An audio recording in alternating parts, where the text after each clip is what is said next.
I'm a man. Face looks great. Hair looks even better. Got the finish. I mean, how happy are you right now? I'm super happy. I surprised myself with a submission win. It's not like me, but yeah, I'm very proud of myself. Well, you're here. I mean, you're not here by mistake. You're here, because you're talented. You're on your way. You have to be some of the best athletes in the world. So, what do you mean by you surprise yourself? You're not a ground guy. You want to rather just stand and bang. You want to get that knockout finish. What's up? No, I know how to wrestle. I know jiu-jitsu. I just don't prefer to do it, and I don't like to finish fights with submissions.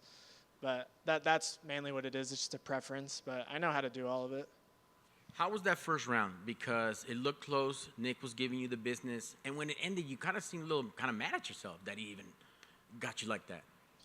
Yeah, I just said I know how to wrestle, but yeah, he held me down the whole first round, and I wasn't too concerned with getting up because I was over by my corner and I could hear him just huffing and puffing the whole time he was on my back. So I felt that he was wasting a lot of energy, and I wasn't really expending much. So, first round, you can have my back, you can lay on me for a little bit, but as soon as I got up, I was pissed and frustrated, and I'm gonna end the fight eventually.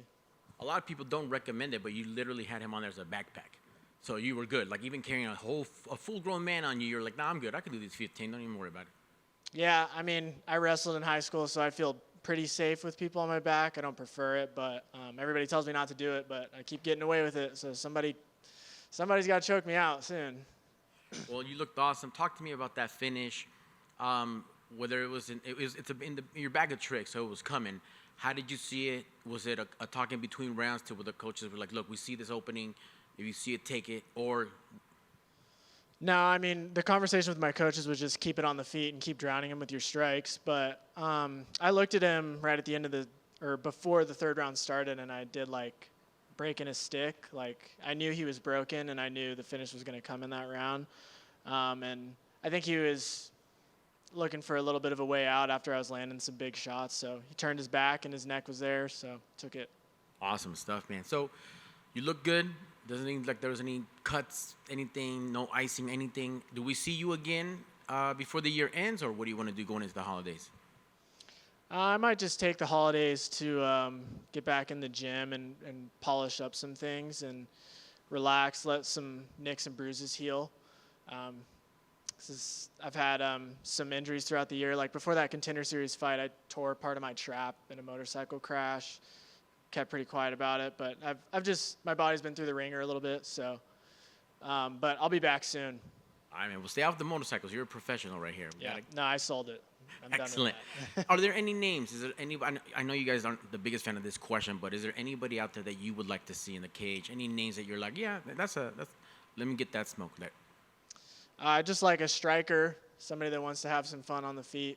That's all I ask.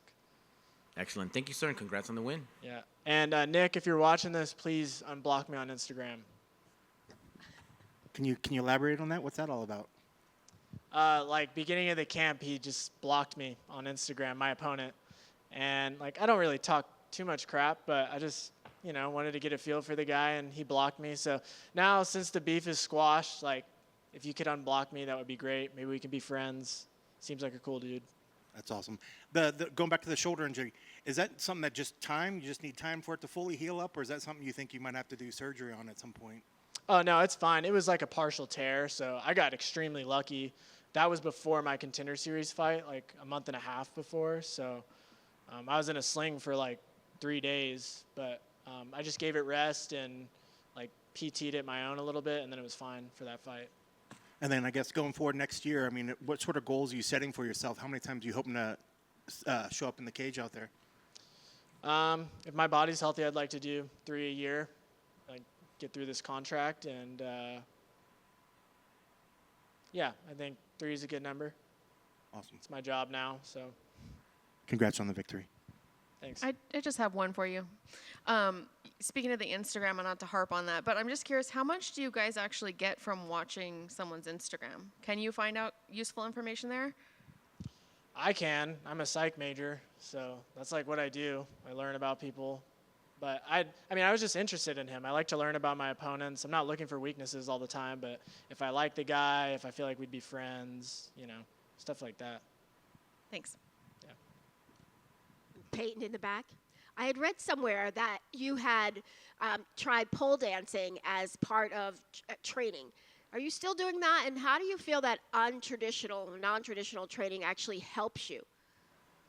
Yeah, I do that on and off when I'm healthy. It's pretty hard to do that within a camp because your body's super tired. But I do that as well as like gymnastics type stuff. Like I'm trying to get good at the pommel horse, but I think everything translates. And when you do pole, you get insanely good core strength. So that's why you guys see my abs out there.